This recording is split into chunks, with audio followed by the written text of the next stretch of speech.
যুদ্ধ শব্দটি বারবার ঘুরে ফিরে শোনা যাচ্ছে পারস্য উপসাগরীয় দেশ ইরানের শীর্ষ নেতৃত্বদের মুখে, যেন সদ্য যুদ্ধের রেশ কেটে যেতে দিতে চায় না তারা। তবে কি যুদ্ধ আবারও আসছে?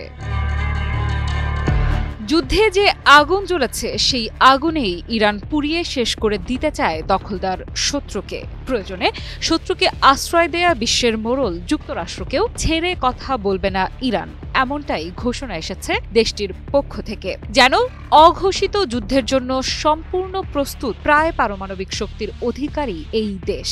কিন্তু কিভাবে প্রস্তুতি নিচ্ছে ইরান?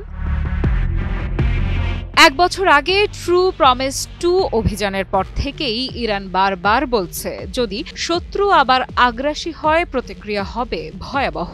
সম্প্রতি আইআরজিসি জানিয়ে দিয়েছে, যে যুগে হুমকি দিয়ে পার পাওয়া যেত সেই যুগ শেষ। প্রশ্ন উঠতেই পারে, এত আত্মবিশ্বাসের উৎস কোথায়? সত্যিই কি ইরানের সামরিক শক্তি গত 1 বছরে এতটা বদলেছে? আর যদি বদলে থাকে তবে সেই পরিবর্তনের উৎস কি?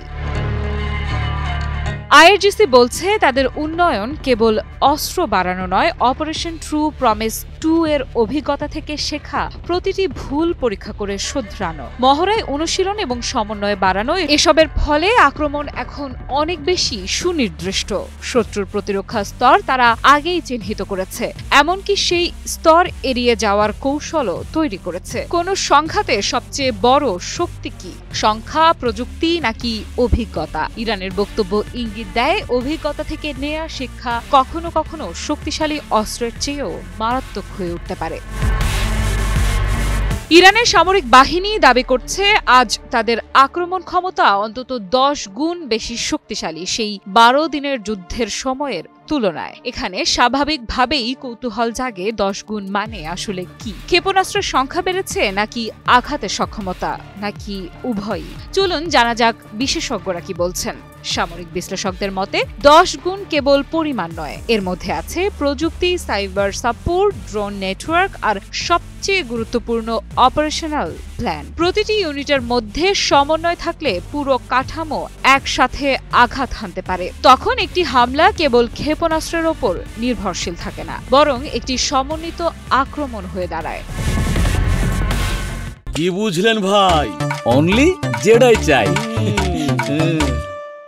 এখন প্রশ্ন হচ্ছে, এই শক্তি কি শুধু প্রতিরক্ষায় ব্যবহার হবে নাকি স্বয়ংক্রিয়ভাবে আক্রমণাত্মক অবস্থানেও রাখা হবে? আইআরজিসির ভাষায় তারা অপেক্ষা করতে রাজি নয়, বরং প্রস্তুতি নিয়ে রেখেছে। যদি প্রতিপক্ষ ভুল করে উত্তর আসবে সঙ্গে সঙ্গেই। তাহলে সামনে কি অপেক্ষা করছে? শান্তিপূর্ণ কূটনীতি কি এখনো সম্ভব, নাকি ছোট ছোট সংঘাত ধীরে ধীরে বড় যুদ্ধের দিকে গড়াবে?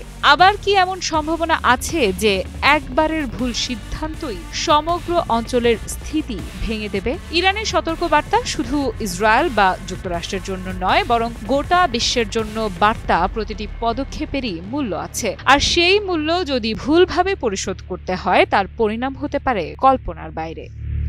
আফরিদা ইফরাত, নিউজ 24।